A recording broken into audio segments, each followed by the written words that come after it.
Hi hello வணக்கம். நான் உங்கள் கேபிள் சங்கர். நான் இன்றைக்கி உங்களோட பேச போகிற படத்தோட பேர் வந்து மஸ்த் மே ரெஹ்னே கா. இந்த படம் வந்து அமேசான் ஒரிஜினலாக ரிலீஸ் ஆகிருக்கு. இந்த படத்தில் வந்து ஜாக்கி ஷெராஃப், அப்புறம் வந்து நீனா குப்தா, இவங்க ரெண்டு பேரும் முக்கியமான கேரக்டர் நடிச்சிருக்காங்க.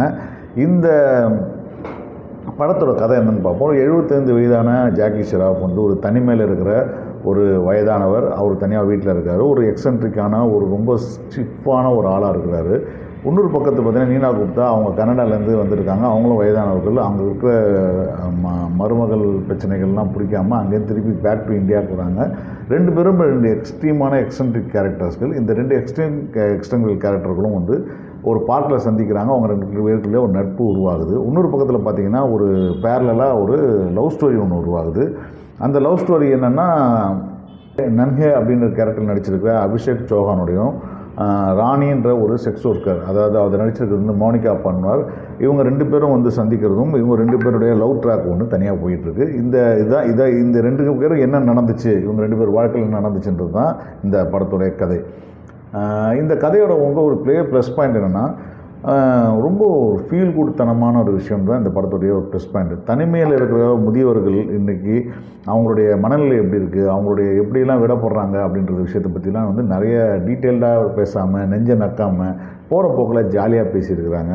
குறிப்பாக பார்த்திங்கன்னா நீனா குப்தாவுக்கும் ஜாக்கி ஷெராஃபுக்கும் வரக்கூடிய ரிலேஷன்ஷிப்புக்கும் முன்ன பின்னையும் வரக்கூடிய சீன்கள் வந்து கொஞ்சம் சுவாரஸ்யமாகவே இருக்குது. கொஞ்சம் சினிமாட்டிக் லிபர்ட்டி எடுத்துக்கிட்டு இருந்தாலும் கூட, பட் இந்த சீன் வந்து பார்க்கும்போது நமக்கு இன்ட்ரெஸ்டிங்காகவே இருக்குது. குறிப்பாக வந்து 300 ஓல்டு ஏஜ் பீப்புளை ஃபாலோ பண்ணி அவர் வீட்டில் போய் வீட்டுக்குள்ளே போகிறது, இது வந்து ஒரு ஜாலியான பொழுதாக ஒரு சைடில் திருட்டுத்தனமாக இன்னொருத்தர் வீட்டுக்குள்ளே போய் உட்காந்துட்டு அந்த மாதிரி விஷயத்தை ஒரு ஃபாலோ பண்ணுறது, ரெண்டு பேரும் என்ஜாய் பண்ணுறது, லைஃப்பை என்ஜாய் பண்ணுறதுக்கு புதுசாக ஃப்ரெஷ்ஷாக ஒரு அவுட்லெட் இருக்கிற மாதிரி. இந்த அபிஷேக் சௌஹான் கேரக்டர் வந்து அவருக்கு வந்து இந்த ஊரில் வந்து சர்வே பண்ணுறதுக்கு முடியாமல் கடன் வாங்கிட்டு அந்த கடனை திருப்பி கட்டுறதுக்காக இந்த மாதிரி வயதானவர்களை ஃபாலோ பண்ணி அவங்க வீட்டில் போய் திருடி அந்த காசை எடுத்துகிட்டு போய் வந்து இவன் வந்து கடன் அடைக்கிறதுன்ற ஒரு கேரக்டருக்கு, இந்த ரெண்டு பேருக்கு நடுவில் இருக்கக்கூடிய இந்த ஒரு சைடில் வாழ்க்கையே முடிஞ்சு போச்சு, இதுக்கப்புறம் ஒன்றும் இல்லைன்னு நினைக்கக்கூடிய அவங்கக்கிட்ட இருக்கிற ரிலேஷன்ஷிப்புங்கிற விஷயம், இந்த பக்கம் வந்து வாழ்க்கையை ஆரம்பிக்க போகிற நிறைய ஸ்ட்ரகிளை சந்திச்சிட்டு இருக்க ஆண் பெண் ரெண்டு கேரக்டர்கள்.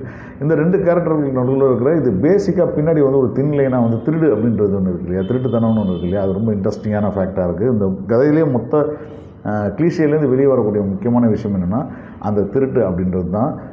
முக்கியமாக பார்த்திங்கன்னா இந்த படத்தில் நடித்த நடிப்புன்னு பார்த்திங்கன்னா எல்லாருடைய நடிப்பு, அந்த 4 பேருடைய நடிப்புமே மிக சிறப்பாக தான் இருக்குது. இதில் வந்து நடிப்பில் குறைய சொல்ல முடியாது. ஜாக்கி ஷெராஃப் உண்மையாகவே வந்து அவருக்குன்னு இந்த வயதானவருடைய பாடி லாங்குவேஜ், வழக்கமாக பார்த்திங்கன்னா அவர் வந்து சட்டை கைட்டு போட்டு ஸ்டிஃபாக நடந்து நம்ம பார்த்துட்ருப்போம். ஒரு 75 வயதுக்காரருக்கு எப்படி இருப்பாரோ அது போல் ஒரு நடிப்பு ரொம்ப சிறப்பாக கொடுத்துருக்காரு. கையை பின்னாடி கேட்டுட்டு பேசுகிறது, அவங்க ரெண்டு பேருக்கும் நடுவில் வந்து நீனா குப்தாவுக்கும் அவங்களுக்கு நடுவில் வந்து ஒரு ரிலேஷன்ஷிப் உருவாகும் போது நடக்கக்கூடிய விஷயங்கள், இது எல்லாமே ரொம்ப இயல்பாக ஆர்கானிக்காக இருக்கிறதுன்றது, அவங்க நடிப்பும் ஆர்கானிக்காக இருக்குது. இந்த அபிஷேக் சௌஹான் கேரக்டருக்கும் அந்த செக்ஸ் ஒர்க்கர் கேரக்டர் நடக்க ஒரு ரிலேஷன்ஷிப் வந்து கொஞ்சம் ஃபிலிம்ஸியாக இருந்தாலும் கூட இவனும் ஒரு ஆல்மோஸ்ட் ஒரு வயதான அனாதரவாக இருக்கப்பட்ட வயதானவருக்கும் இவனுக்கும் பெரிய வித்தியாசம் இல்லை. இவன் வந்து ஒரு மும்பை போன்ற ஒரு மிகப்பெரிய நகரத்தில் அவனும் அனாதரவாக விடப்பட்ட ஒருத்தன் தான். அதனால் வந்து அவனுக்கான ஆதரவும் வந்து இன்னொரு அனாதரவாக இருக்கிற ஒரு பொண்ணு வேறு விதமான செக்ஸ் ஒர்க்காக இருக்கிற பொண்ணை வந்து சேர்க்கிறது வந்து ஒரு லாஜிக்கலான விஷயமா இருக்குது.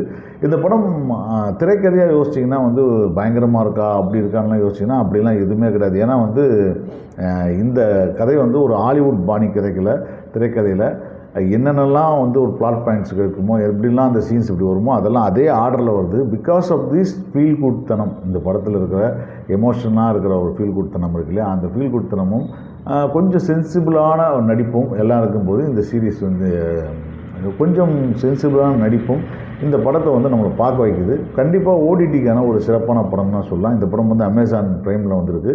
நீங்கள் பாருங்கள், பார்த்துட்டு உங்களுக்கு கருத்தை சொல்லுங்கள். நன்றி, வணக்கம், தேங்க்யூ.